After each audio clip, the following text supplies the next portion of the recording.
আচ্ছা ভাই, হুম? তোর মাসে কত টাকা ইনকাম? কি প্রশ্ন করলি তুই? না মানে তোর কত টাকা ইনকাম? একটা কথা বলিস, শোন, মাথায় রাখবি কথা। তুই যে প্রশ্নটা করলি, টাকা পয়সা না কখনো শো অফ করার জিনিস না।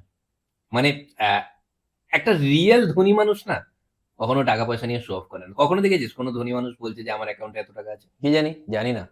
বলতেই পারে না, শো অফ করেই না। তো তুই যে প্রশ্নটা করলি তার উত্তরে আমি একটাই কথা বলতে পারি, আমার মাসে না 8,000 টাকা ইনকাম। আরে, এটা আবার কি? আমি যেটা মনে করি, দেখ, ধনী মানুষ কতটা ধনী কিভাবে বোঝা যায়? তার অ্যাকাউন্টে কত টাকা আছে, সে পাশের মানুষটাকে কতটা হেল্প করতে চায়। তো একটা এক্সাম্পল দিচ্ছি। যদি ধর আমার এখন 5,000 টাকা দরকার, তুই দিবি কি দিবি না? হুম, দেবো।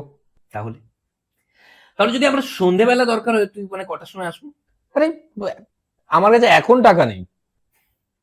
দেখলি, তুই অ্যাকচুয়ালি গরিব, নিচ নিচ মানসিকতার মানুষ তুই।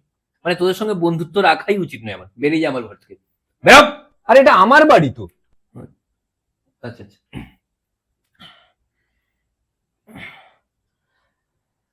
তো আহ, দে না, 5,000 হবে কিনা। আরে ভাই, বললাম তো আমার কাছে নেই।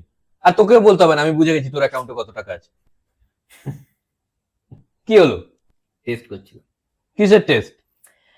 একটা বিজনেস করবো অ্যাকচুয়ালি। তো আমি দেখছিলাম যে তুই আমার পার্টনার হিসেবে বিজনেসটাতে হবে না। কি বিজনেস বল? আর বলে লাভ নেই, ইউ আর ফায়ার্ড।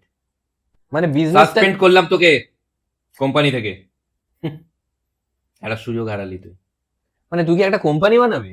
মানে কি কি ব্যাপারটা কি, মানে বল না কি কোম্পানি? বল না কি কোম্পানি, এখন বল না। কোম্পানির নামটা বলবো, 5,000 দে না। হাই, যা তো, যা, যা বাড়ি থেকে।